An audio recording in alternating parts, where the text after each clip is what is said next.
تلك آيات الله نتلوها عليك بالحق فبأي حديث بعد الله وآياته يؤمنون.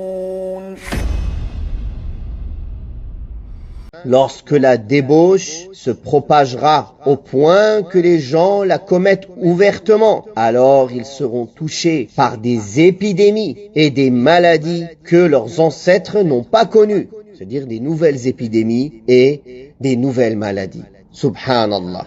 N'est-il pas le moment de se repentir à Allah, subhanahu wa ta'ala, de demander le pardon, de faire beaucoup d'istighfar, de se repentir de nos péchés et de revenir à la droiture, au lieu d'être pris de peur et d'anxiété et de transmettre toutes les rumeurs et d'avoir peur d'une créature invisible, car en réalité elle doit être grandie 500 000 fois pour être vue au microscope. Et cette créature est dans les mains d'Allah subhanahu wa ta'ala. Il en fait ce qu'il veut.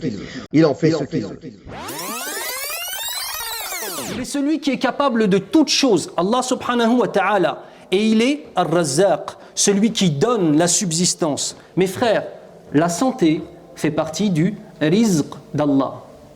La santé fait partie de la subsistance qu'Allah Azza wa Jal donne à qui il veut. Et on le voit très bien, encore une fois, avec le virus qui est aujourd'hui en France, et on en parlera par la suite, Inch'Allah ta'ala. Regardez, 2 personnes du même âge, d'une condition physique plus ou moins similaire, d'une santé plus ou moins similaire. Les 2 sont atteints d'un virus. Le premier, par permission d'Allah Azza wa Jal, guérit, le deuxième meurt. Le premier guérit extrêmement vite, le deuxième met du temps à guérir.